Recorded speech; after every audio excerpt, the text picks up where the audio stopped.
Hey guys, it's Caleb with BassQuest. Today we're going to break down how Kevin Van Dam was able to secure his 25th b.a.s.s title with the Elite Series. We're going to go through some of the mapping of the lake, we're going to go through some footage of him actually catching fish, and hopefully you guys will learn something in this process and maybe are able to target fish better on your lake and pattern them as well.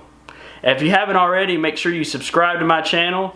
Make sure you ring the bell so you get notifications when I post a new video, because a lot of times YouTube doesn't actually send out notifications and you'll miss out on some new footage and things. And then like this video and of course share it with your friends. I'm trying to get to that 2,000 subscriber mark and then eventually to 5,000 subscribers where I'm going to give away a fishing trip. But without further ado, let's jump into this video. Okay, I'm going to bring up on the screen some stats directly from Bassmaster on Kevin Van Dam.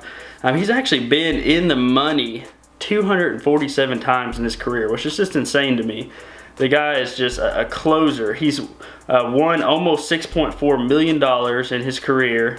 He's got 4 classics under his belt, and he's now got 25 Bassmaster Elite Series titles. That's just insane. He's super consistent. He closes the deal when he's close. And it's just amazing to me that 2 years ago, guys were trash talking that. They were wondering if he would ever win another tournament. Alright guys, now we're going to review a little bit of history that Kevin Van Dam has on this lake. He actually won a classic event in 2005, and then in 2007 he won another Elite Series event. Now there was a lot of differences between that event and the one that he just won on Sunday. One being that it was post-spawn bite for one, it's really high water for two, and he was catching his fish more transitioning out. So you're talking catching post-spawn fish with deep diving crankbaits and doing things like that. I'll link the footage down below. You can actually watch that tournament. It's really good. One thing about Grand Lake that I want to mention here that they mentioned during that video is that it's a lake that has a lot of fish on it, and what's unique about it as far as having a high population of bass is that the lake actually does not have as much grass or vegetation. It's more of a rock lake. It's more of a cover lake as far as the cover and structure of the lake itself. Alright, we're going to jump to the present now. Just this tournament that just finished up on Grand Lake. The big deal and something to really key in on is that the lake was really low and dirtier than normal. The water was in the 50s, but it was rising. You look at the weather there, you can see that the temperatures were moving up, which means the water temperatures were most likely rising as well, and fish were pushing up to the bank to spawn. And that's why Kevin Van Dam was wondering and kind of worried that his pattern would not hold up. Unfortunately for him, there was enough fish still coming and still doing the pre-spawn deal that he was able to close the event out. One more thing I want to mention about weather patterns is that there's a full moon. So that's really another indication those fish were wanting to push up, they were wanting to do their thing, and maybe just that colder water held them off long enough for him to win this tournament. Alright guys, here's one of the areas that I was looking at where KVD actually caught some of his fish. We're going to go over here. Here's a Google Earth.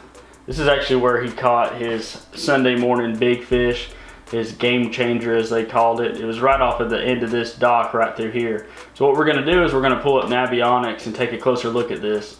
Alright, if you look here, we've got a nice defined creek channel with some really deep water, and what happens is it creates a point right here.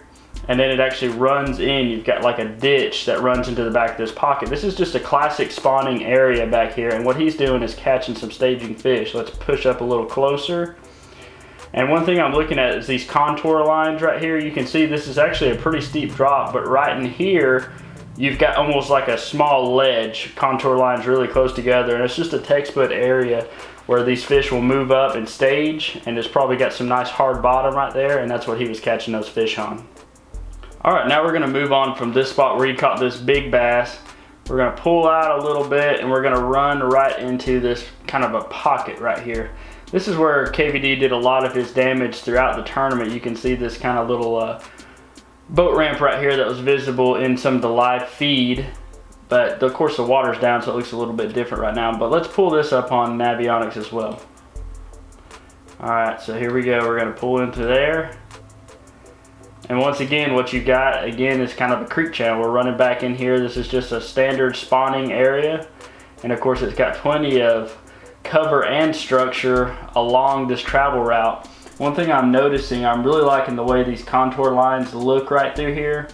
We've got some ledges, so you've got some defined different drop-offs and different structure within this pocket right here, and that's what those fish were probably keying in on, and that's what he was exploiting to catch those big fish. And if you look around here through most of the rest of the lake, there's plenty of other areas that are very similar to that, where I feel like he could have run that pattern. It's just like he found the mother lode right here in this little area. One thing I noticed with Kevin Van Dam is the patterns that he was actually running for these pre-spawn fish. He was throwing, of course, his 1.5 square bill in a brown crawl pattern with his signature hooks and signature setup, as you guys have probably noticed before. I don't know how he catches fish on those glass rods, by the way. I'm horrible with a glass rod. I lose fish all the time with it, but he gets it done. So, you know, that's one thing to keep in mind, guys. Everybody has their own system. Everybody has their own style of fishing, and fish what works for you. Don't get caught on somebody else's deal there.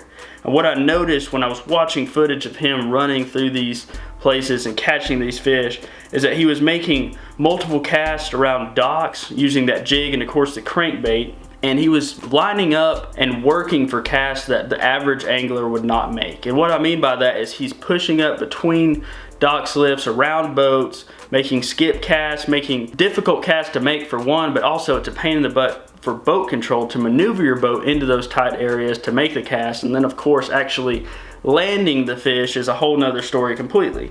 So that's one thing to keep in mind. If you guys are fishing docks, if you're fishing cover on an area, one thing to do is to change your angles, to do things differently than the average angler would do them. And what that does is it presents the bait to the fish in a different way. It's a way that they're not used to seeing it, and a lot of times that can draw that bite. And you can really tell it because Kevin was going back to those areas over and over, and they kept loading up, and he was able to catch fish day after day in the same pockets, which was just amazing to me. Another thing that I found interesting is that Kevin was using really natural patterns despite the off color of the water. So, you know, a lot of times when guys think of off-colored water and they think of dark, low-light conditions, they think bright colors or really dark colors. And he kind of went against the grain. Now, the brown craw color is a decently dark craw color. However, it's still very natural. And it doesn't set itself apart from muddy water as much as a lot of other colors would. But I think that natural appearance was able to get him some more bites that he may not have actually got otherwise. All right, guys. Hope y'all enjoyed that footage there. In my opinion, Kevin Van Dam has got to be the greatest tournament angler of all time. So you can see that with just his earnings over time. It's just insane.